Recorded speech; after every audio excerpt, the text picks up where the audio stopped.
Welcome to Ableton Live. As you can see, I have deleted everything else except the rhythm section from here. You can only see some drums. Let me set it up so that you can hear it. Second bar. I hope this is very understandable till now. And as we go deep dive into the MIDI section today, I want you to look at the left side, and there is an option to browse the MIDI effects. The MIDI effects that we will be covering today are Arpeggiator, Chord, Pitch, and Scale. Apart from that, there are some other MIDI effects that you can use, and of course, all these effects can be very useful while creating electronic music or just coming up with ideas for your compositions. The arpeggiator basically creates a movement of a few different notes in a particular constraint. So we will be using the computer keyboard on this melody channel that we were using the piano for. I have dropped a nice template here. This is called Bach 16th, which is basically,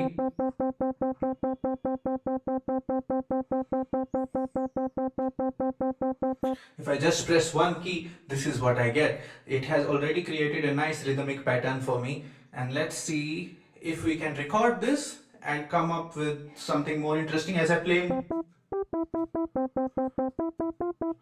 I can, get some more interesting ideas. If I hit record on this,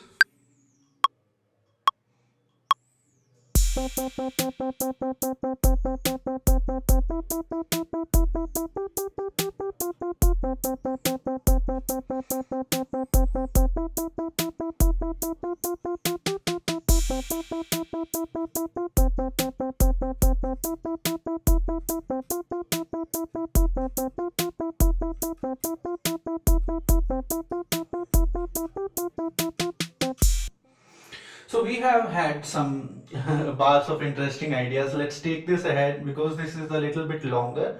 I would like the loop to get a little bit longer now. So I duplicate this and we will double the looping section. To listen to this, I will just put it over here. And of course, I want to quantize this.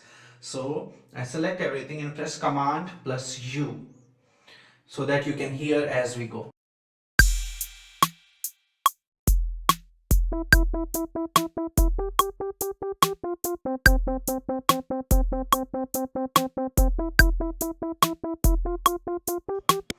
And to quantize this, we will go over here, use Command plus A to select everything, and then Command plus U to quantize it so that everything comes down in a particular grid. As you see, we can't hear the first MIDI note, so I will move it towards right side so that it is exactly going to give me a sound at the beginning of this. Now why doesn't it make any sound? Let's create it manually and see.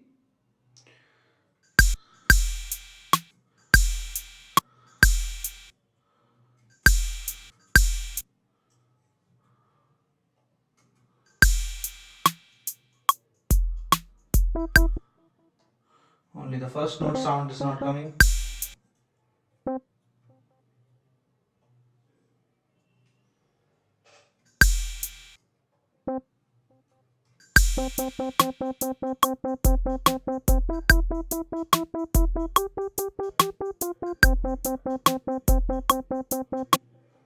Let's bring it to the beginning of one.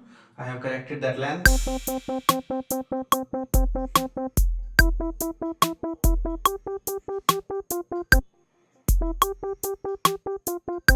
As you can see, I have only played one note each time, but I am getting a complete rhythmic pattern with this arpeggiator tool that I've put in front of the instrument. If you want to exactly see what is going on, you can insert a MIDI channel here and select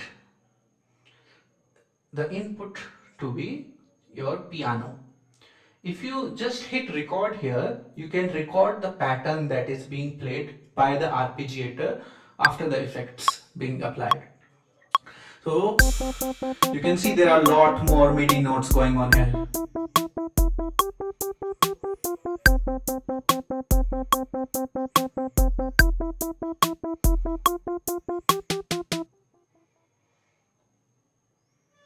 So I do like this section of the sound particularly. Let's say if I replace this and turn off my arpeggiator, it should give me a similar sound.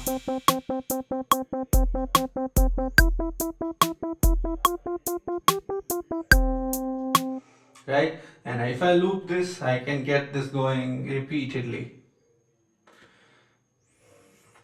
However, I do want to keep my simple melody alive so that I can use it for another MIDI track. So I cut it and I will be using the second MIDI channel now to create some chords out of it. And I can clearly see that I need to put it on one. Over here, there are some complications. I would like to simplify it now so that we can use it for chords. The notes that we have actually played here are E and G and F and C as usual. So we will be using the second MIDI effect that we are covering today, which is the chord.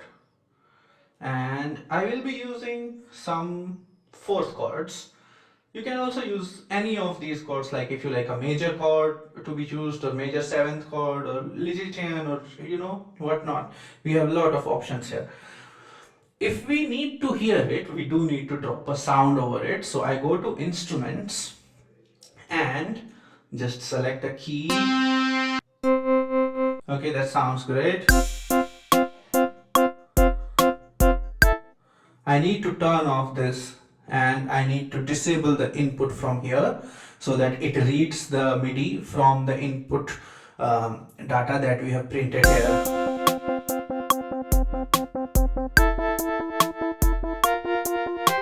If you want to understand it even more cleanly, let's just solo this section. I have only put one note, but it's now actually playing two notes. Again, if you want to understand which two notes is the effect actually playing, you can create another MIDI track, take the input from the second MIDI and just observe what is happening. When I do it this way and record 2, 3, 4.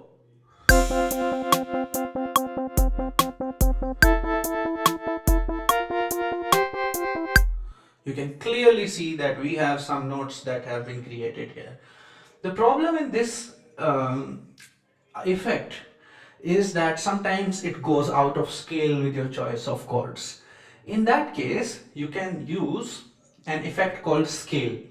So let's look at that. We have a MIDI effect called scale over here.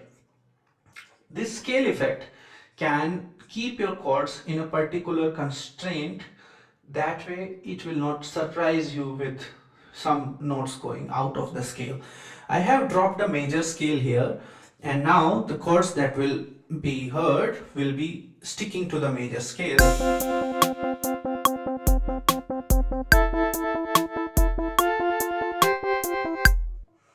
Let's see if we can record this and notice what is the difference from the second MIDI. Here we go. 2, 3, 4.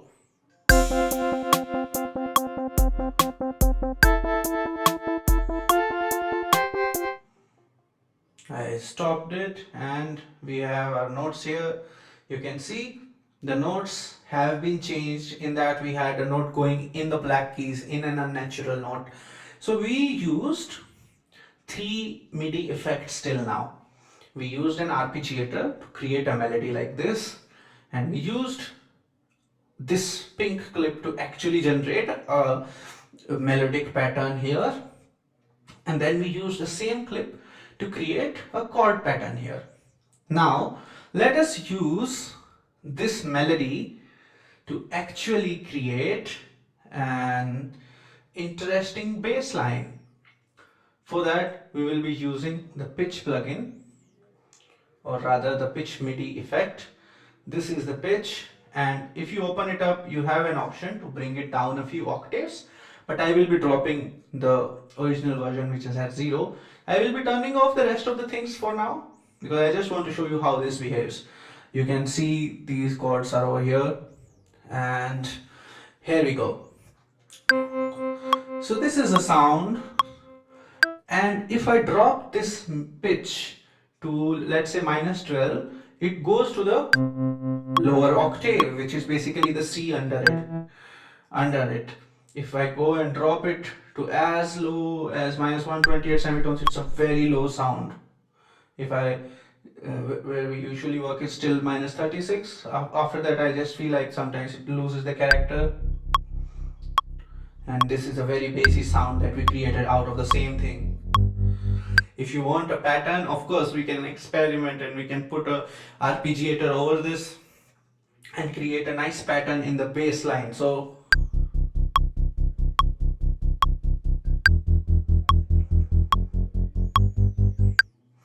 and that's our bass line for us. These kind of patterns can actually make your production very interesting, and sometimes manipulating the original template is the way to go, and try this out. Apart from that, there is a randomizer plugin which will basically create some random notes in your melody. There are some scale options that you can create and use later. We have velocity to make sure that you have a fixed definite level of a hit on a particular note, right? If you just choose the velocity plugin here, you can decide what velocity is each note going to hit at, right? You can just make sure that the velocity of each note. Velocity is basically how loud each MIDI note is. In fact, without using this, you can open up the melody and you can see there is a velocity section in your MIDI editor. This velocity section can actually soften your notes. If I select this and bring it down, or if I select all these and I bring them down as well, these notes are now playing softer than before. That's the function of velocity. That's what the velocity parameter does if it is changed. The next thing, of course, I'd like you to look at is audio effects and sampling, which we will actually keep for the next lesson so that you can have some fun with this. We will try to sample and create some instruments from scratch the next time we actually connect for a lesson. This time, this is more than enough. Start using this, create better melodies than what we do in class, because these are for just reference purposes and they're done very quickly. I hope you can understand where this is going. Have fun, collect the samples from the folder below, and I'll see you next class.